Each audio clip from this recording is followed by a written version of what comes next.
You're listening to the Tax Bits podcast, where we provide bite-sized tax updates and news that impact you and your loved ones. As always, you can find show notes and resources for each episode at cartaxlaw.com. Now, here's your host, Jason Carr.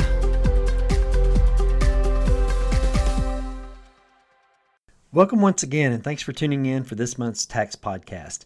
As always, if you know others who might benefit from listening, let them know they can find the podcast on their platform of choice, including Apple and Google Podcasts, Amazon Music, iHeartRadio, and Spotify. Don't you just love the IRS? Okay, don't answer that. We know everyone loves the IRS, especially since they are so kind and forgiving with tiny little errors we sometimes make with our taxes. Okay, they're not what you'd say the epitome of kind and forgiving. They do give us some leeway. And they seem to give themselves a lot of leeway when it comes to making sure your taxes are filed correctly and on time.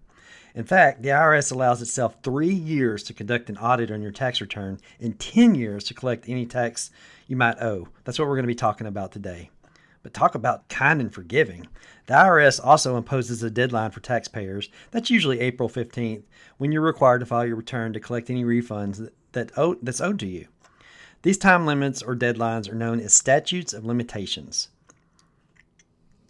So for refund claims, typically you have 3 years from the date of the original deadline for your tax return to claim a refund you might be owed. But what if you're late? That 3-year deadline is moved forward by a year if you delay your payment of taxes. So the statute of limitations effectively becomes just 2 years from the date you last paid the tax debt due on the return if the payment date is later than the 3-year due date deadline. And if you miss the deadline, your refund expires and vanishes like a $20 bill in the hands of a teenager. So the deadline is the deadline, and when it's passed, your refund is gone. Also, be aware that omitted returns claiming additional refunds also stick to the original statute of limitations, so they have to be filed with the IRS within 3 years of the original due date. The 3-year statute of limitations clock starts to tick on the day you file your taxes if you get an extension to file your return. One question I get asked often, are there any exceptions to the 3-year refund rule? Well, yes. There are 2 primary exceptions to the 3-year statute of limitations on refunds. First, taxpayers have up to 7 years to claim a refund resulting from deductions for bad debt, such as credit card debt, or worthless securities. And second, the IRS 3-year statute of limitations doesn't apply when taxpayers are unable to manage their financial affairs because of physical or mental impairments. If you're eligible for a refund but don't file for it within the statute of limitations, the federal government will just keep the money. It's known as an excess collection in IRS parlance, and that refund money can't be sent to the taxpayer, and it can't be applied as a payment towards a future tax return. So in other words, you lose it. Okay, let's talk audits. For IRS audits, the clock on the 3-year statute of limitations starts to run on the day your taxes are due, and this deadline applies to most situations. This year, the start date was May 17th because the IRS extended the deadline due to the pandemic.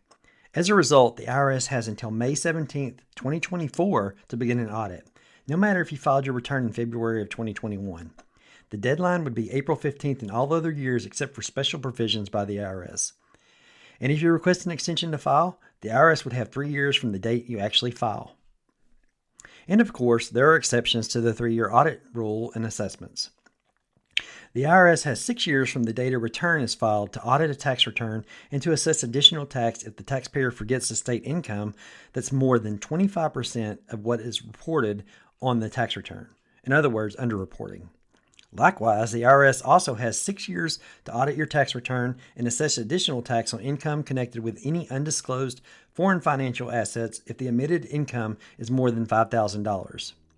But get this, the statute of limitations on audits and assessing additional tax can stay open indefinitely if you file a false or fraudulent tax return. So in other words, if you try to cheat, they can come after you anytime.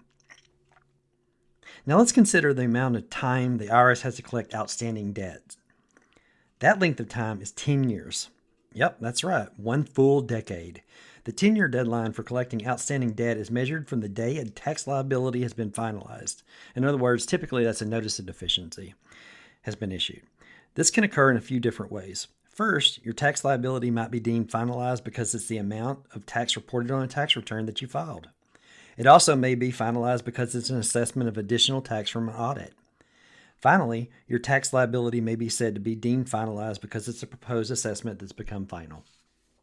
And of course, let's not forget penalties and interest. There's always penalties and interest, it seems. The IRS has 10 years to collect the full amount from the day a tax liability is finalized, plus any penalties and interest. However, the remaining balance vanishes forever like that $20 bill if the IRS fails to collect the full amount within the 10-year period because the statute of limitations has expired. You should also know that the 10-year statute of limitations on collections can be suspended in a couple of cases. One is while the IRS is reviewing an offer in compromise, installment agreement, or a request for innocent spouse relief. And another is when a taxpayer is under the automatic stay of bankruptcy protection plus an additional 6 months. The statute of limitations also can be suspended for the time when a taxpayer resides outside the U.S. for at least 6 months. What this means is that the time clock in effect stops running during these times. No, the clock isn't broken. It's just unplugged for a while. So that's it for this month. Thanks again for tuning in, and I'll be back again next month with a new tax topic. Take care, everyone.